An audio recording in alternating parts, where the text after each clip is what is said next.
Hello everybody, this is your friend Chandrakant from Akulmac Technologies. Welcome to Top Brass. And I'm also joined by my friend and my mentor from UK, Mr. Naval Gant. Naval, welcome to Top Brass.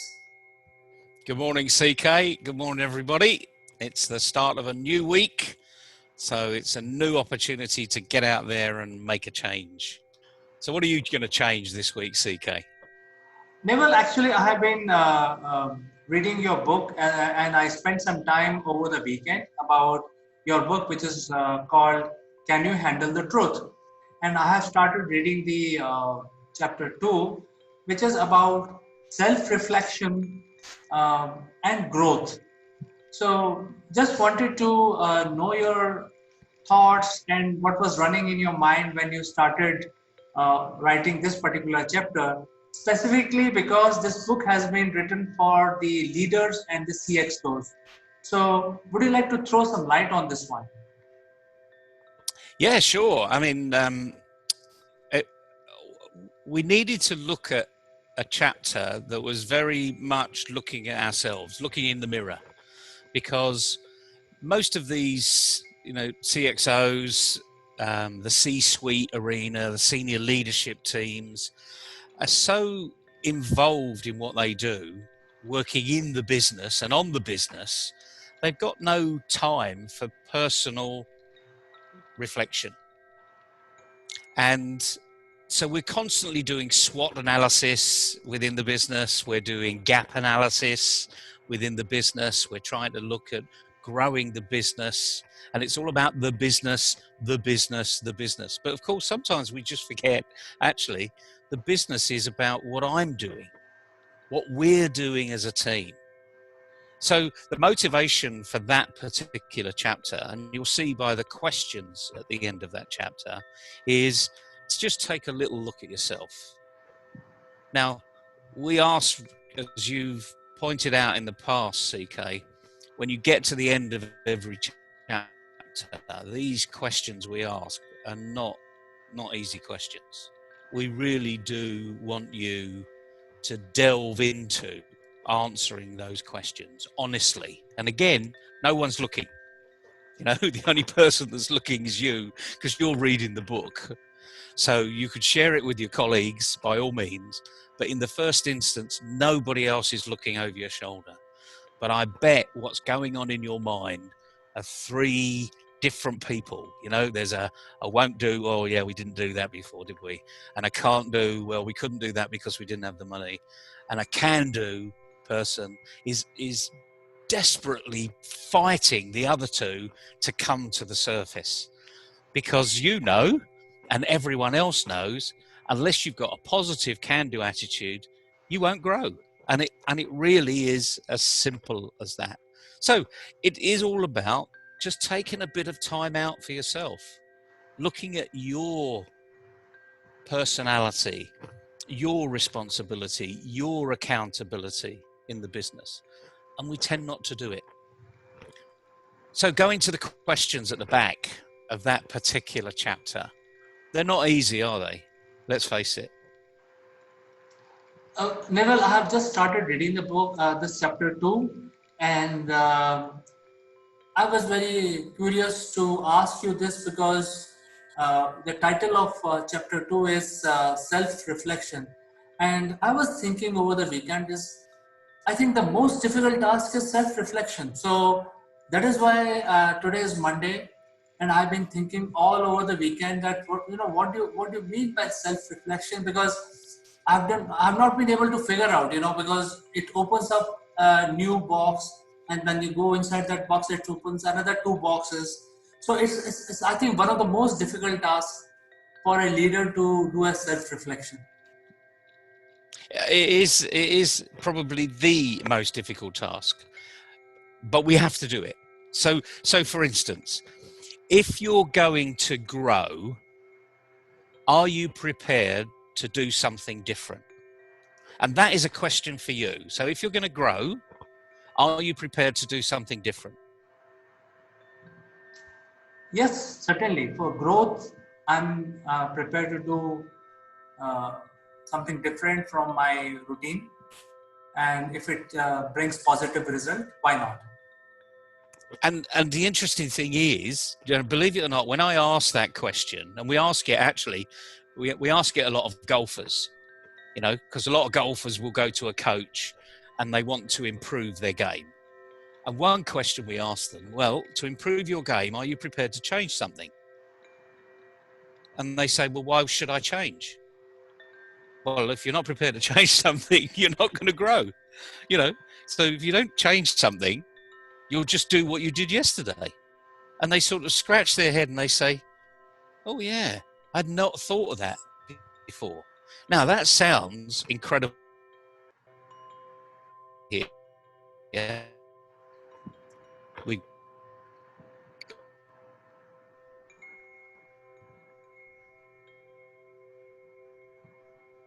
The depths of things, and when you're really struggling to grow the organization, the last thing you think of is, I need to do something different. You just think, I need to do the same better or smarter, as the phrase goes. But the reality of life is, even if you do it better and smarter, your growth won't be that much improved. You need to do something different. And this is when the fear factor starts to come in. And that chapter really is about handling your fears. Get to know yourself so that you can realize that actually you're pretty resilient. You're quite inspirational. You're fairly empathic rather. So you are a leader that people want to work with. And then you start actually saying, yeah, I'm not that bad actually. I've got a few holes, so let me start to plug the holes. And that's why we do a gap analysis. Now, some of those holes are huge, frankly. Some of them are not very big at all. But the interesting thing is, if we start to plug the big holes, you get a better result than plugging the little ones. Because the big holes are the ones that's holding you back. So one of those holes could be you judge people very quickly. But if you continue to judge people very quickly, you're not necessarily getting the best out of them. And you're not getting the best out of yourself because there's a lack of judgment by coming to a snap decision. That person may just be having a bad day. So this self-reflection actually really does help you grow your business, because you start to see other people in a slightly different light. But as I say, the proof of the pudding is answering the questions at the back of the chapter. So I look forward to you getting to that point so that you can go and answer those questions. And your toes will start curling up. But that's fine, because no one's watching. Yes, I will reach that point as well, Neville. I think the first dilemma that is running in my mind is that all my seniors have told me that you have to build on your past. And it's very difficult for people to let go your past and build something new. In fact, I've been doing on the contrary. I've been, not sticking to my past, but building a future which is different from the past. But that is a dilemma. I think when we do a self-reflection, the thing comes to the mind is that, hey, maybe I should have stuck to what I was doing for the last 20 years, and that would have given me incremental growth. But what I did not continue that. I started something new, and that is taking time.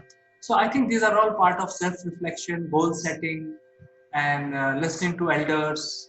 I think it's a very, very difficult. When I reach the end of the chapter and I'm able to answer your question, I think all of these things are running in my mind just at the first page itself. No, that's great. I mean, but the thing is, like anything else, it's your time.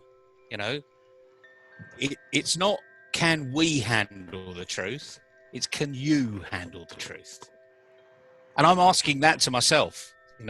So I'm going through all the questions we got at the end of every chapter. Am I doing this the right way? Can I do it better? Is there a more optimum way? Do I need more help from other people? You know, can we get more out of our team? Can we get more for less? Notice all of these are questions. None of them are statements. No one's perfect in this world. You know, believe you me, if I were to start to write down all of my imperfections, it would be quite a long list. But are they relevant in a context where I need to grow? The majority of the time is no, they're not, because they're just niggly little pains. But I've worked on them over the years and got better at it. So I'm a far better listener today than I was 20 years ago, than I was 30 years ago.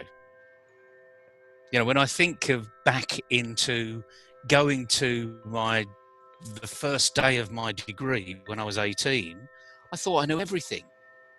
You know, I was brilliant. I was top of the class. I did this. I got into a great university. And then you start again and you realize, actually, no, you don't know everything. You know very little. And that's the whole point of going to university. So in a nanosecond, you get an alignment and you say, the reason I'm here is to grow. And that's the point. That's the whole point. And in life, we grow on a daily basis. Sometimes we go backwards. But that might be just reflection. So it's okay to go backwards. And as you say, you know, stick to what you know. I mean, the stick to your knitting phrase that we use in the UK, that works for a while. But when it doesn't work, that's when you need to be aware that you need to be changing. But ideally, you've changed before that. So you're proactive. We use these words all the time. To be proactive. What does that really mean? Am I proactive? Can I prove to myself I'm being proactive? Does my team know that I'm being proactive? Do they tell me I'm being proactive? You know, do I get feedback regularly? Are they scared of me?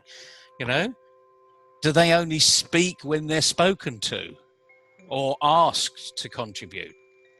You start to break some of those things down. These are very, very simple questions, but tough, real tough questions to answer. And then you find out whether you can grow, whether you've got the right ingredients to grow. So, yeah, it's a tough chapter. I look forward to hearing in private, perhaps, you telling me some of the answers to the questions.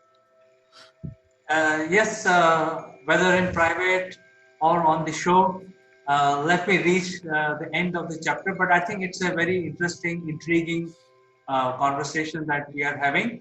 And ladies and gentlemen, I'm now addressing the viewers. If you are a coach or a CXO or a leader, this is a book for you. It is an eye-opener. You can write to me and we will share a free copy with you. Neville, as usual, it was a pleasure talking to you. We'll catch up again tomorrow on some other interesting subject. Always a pleasure, CK. Enjoy the day, everybody, because once the day's over, it's not repeated. Certainly. So, see you. Tata for today. Cheerio.